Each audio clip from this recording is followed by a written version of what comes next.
இந்த வீடியோ யாருக்கு வேண்டி அப்படின்னு பார்த்தீங்கன்னா, டாக் லவர்ன்னு நெறைய பேர் இருக்காங்க. அனிமல்ஸா இருக்கட்டும், பேட்ஸா இருக்கட்டும் எல்லாத்தையும் கேர் பண்றதுக்கு. ஆனா, இதையும் விரும்பாத ஒரு சிலர் ஒரு 10, 20% பேர் இருப்பாங்க. அவங்களுக்கும் தேவைக்கு வேண்டி தான் இந்த வீடியோ போடுறேன். என்னன்னு பார்த்தீங்கன்னா, இப்ப நாய்கள் ஸ்ட்ரீட்ல ஒரு குறிப்பிட்ட எண்ணிக்கையில இருக்குது. அதுகளுக்கு உணவுகளுக்கு வழி இல்லாம இருக்கு. இன்னும் கொஞ்சம் ஃபீடர்ஸ் அதுக்குன்னு உணவு வைக்காங்க. அந்த உணவு வைக்கிறதும் சிலவங்க வைக்கக்கூடாது. அது இதுன்னு நெறைய இடங்கள்ல பிரச்சனை பண்ணிட்டு இருக்காங்க. அந்த சூழ்நிலையிலயும் அவங்களால முடிஞ்சதுக்கு வைக்காங்க.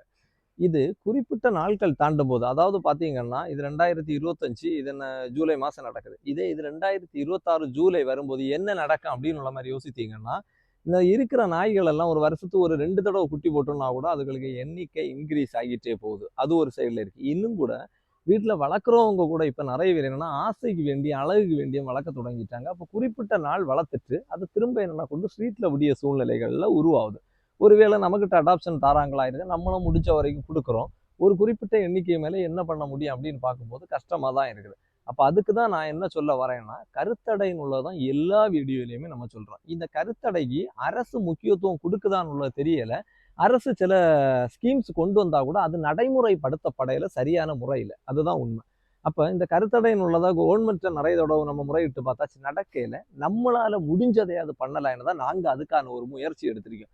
இன்னும் கூட எதுக்கு இதை நான் சொல்ல வரேன்னா, இப்போ ஒருவேளை சும்மா யோசிங்க, கன்னியாகுமரி டிஸ்ட்ரிக்ட்ல ஒரு 10,000 டாக்ஸ் இருக்குன்னு வைங்களேன். இதே இது என்னன்னா, இன்னும் ஒரு வருஷம் தாண்டும் போது இதே 10,000 உள்ளது ஒரு 30, 40,000 ஆகுது.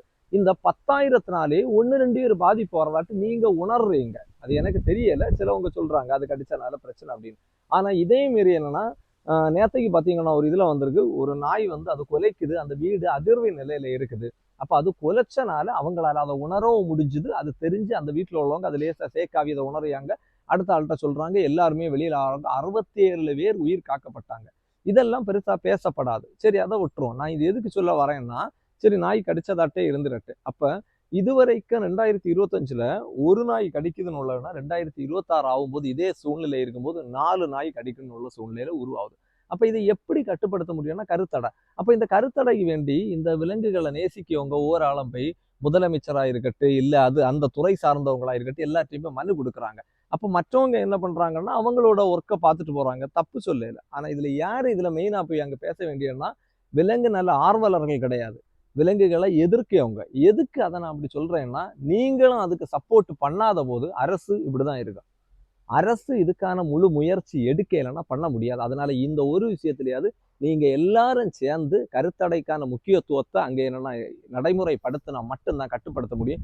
இல்ல ஒருவேளை இனி 4 வருஷம் அந்த ஒரு வருஷம் கூட தாண்டது நாய்களுக்கு எண்ணிக்கை கூடுது. அதுக்கு தின்னுக்கு சாப்பாட்டு வழி இல்லை. அங்கேயும் இங்கேயும் நீங்க என்னன்னா ஒரு கோழி வச்சு சாப்பாடுதுன்னு. இல்ல நிறைய பேர் சொல்றீங்க நான் கோழி வளர்க்குறேன், திறந்து விட்டு வளர்த்தா கோழியை வந்து பிடிக்குதுன்னு. உணவுக்கு வழி இல்லைன்னா என்ன செய்யும்? மனுஷன் என்னன்னா நான் 2 கையும் 2 காலையும் இருக்கவனே கண்ட வீட்டுல போய் களவாண்டு தின்னுக்குள்ள சூழ்நிலையில இருக்கேன். வேலை செஞ்சு பிழைக்க வாய்ப்பு இருந்த பிறகு.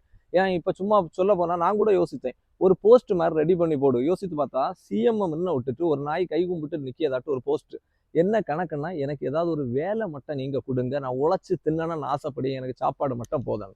மனுஷன் என்ன சாப்பாடு மட்டும் போட்டா வேலை செய்ய ரெடியா கிடையாது. அது நன்றியோடையும் இருக்கும். ஓனருக்கு உயிர் போதுன்னா தனக்கு உயிரை கொடுத்துட்டு தான் அது சாகணும்னு உள்ள எண்ணத்துல இருக்கேன். அந்த நாய் எங்க இருக்கு, மனிதன் எங்க இருக்கேன். நான் இப்ப என்னன்னா ஒன்னு ரெண்டையும் கம்பேர் பண்ணி நீ தான் பெட்டர் நீ தான் குறைஞ்சது அப்படின்னு சொல்ல வரல.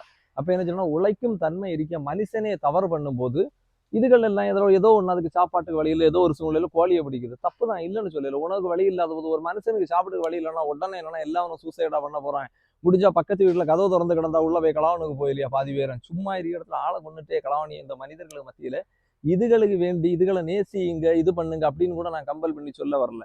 அதுகளை இருக்கிறத பாதுகாக்கணும். அதுக்கு அடுத்தது என்னன்னா உருவாக்கத்தின் எண்ணிக்கையை கட்டுப்படுத்தணும்னா நீங்க எல்லாரும் சேர்ந்து பண்ணாதான் அது நடக்கும். இதுல நான் தப்பா பேசினேன் அப்படின்னு நினைச்சீங்கன்னா அது முட்டாள்தனமான விஷயம். ஏன்னா எல்லா விஷயத்திலையும் கருத்தடைன்னு சொல்லி கருத்தடைன்னு சொல்லிட்டு இப்போ ஒருவேளை இந்தியாவில இருக்கிறதுல ஒரு 5% 1% கூட அவங்கள்ட்ட போய் முறையீடுக்கு போயிருக்க மாட்டாங்க.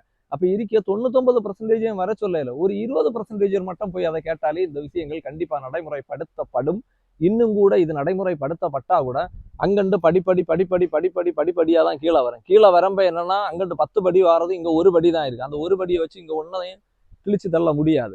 அப்ப அதுவும் அதுல இருக்கிய அதிகாரிகளும் இதுக்கான முக்கியத்துவத்தை கொடுத்து பண்ணனா மட்டும்தான் நடைமுறைப்படுத்த முடியும். இப்ப நான் ஒரு முயற்சி எடுத்திருக்கேன். டெய்லி என்னன்னா ஒரு 2 அல்லது 3 ஸ்ட்ரீட் டாகை எடுத்து அதுகளுக்கு கருத்தடை பண்ணி கேர் பண்றேன். அப்போ டாக் ஹாஸ்டலில் பார்க்கும்போது நார்மலாக ஒரு டாகு கருத்தடை பண்ணால் 7 நாள் வரைக்கும் அதை நம்மளே கண்காணிப்பில் வச்சு அதை கேர் பண்ண வேண்டியிருக்கு. கேர் பண்ண அப்புறம் திரும்பவும் அதை என்ன ஸ்ட்ரீட்டில் தான் கொண்டு விட முடியும். ஏன்னா இங்கே நம்ம வச்சுருந்தா சவுண்ட் வரும் அப்படின்னு நிறைய இஷ்யூ இங்கே போயிட்டே இருக்குது. அப்போ என்ன ஸ்ட்ரீட்டில் விடும்போது அதால் அதுக்கு அடுத்த இனப்பெருக்கம் உருவாகாது.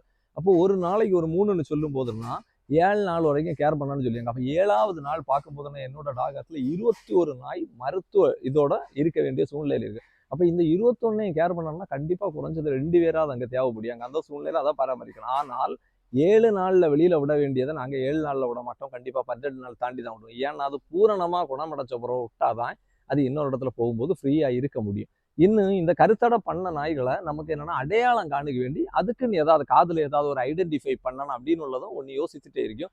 அதுக்கு என்னன்னா இனி நம்ம என்னன்னா நாகர்கோவிலில் நம்ம ஜேடி சார் இருக்காங்க, அனிமல் ஹஸ்பண்டரி ஆஃபீஸர். அவங்கள்ட்ட போய் பேசி இதுக்கான ஒரு முடிவுகள் எடுக்கணுன்றீங்க. ஆனால் அவங்களோட ஒத்துழைப்புகளும் இருந்தால் மட்டும்தான் எங்களால் இந்த குறுகிய ஒரு இதையாவது பண்ண முடியும். ஏன்னா நம்ம பண்றது பெரிய விஷயம் கிடையாது, ஒரு சின்ன விஷயம். சொல்லப்போனா சின்ன விஷயமா இருந்தா கூட ஒரு நாள் 2ன்னு பார்த்தீங்கன்னா கூட ஒரு வருஷத்துல என்னன்னா 750க்கு மேல பண்ண முடியுதுன்னு உள்ளதான் விஷயம். இதுக்கு இருக்க எல்லா மக்களோட சப்போர்ட்டும் ஆதரவும் கவர்மெண்ட் சைடு திரும்பிச்சுன்னா எல்லாரும் சந்தோஷமா வாழலாம். நாய் யாருக்குமே எதிரி கிடையாது, எல்லாருக்கும் நண்பன் உள்ளதை நீங்களே உணருவீங்க.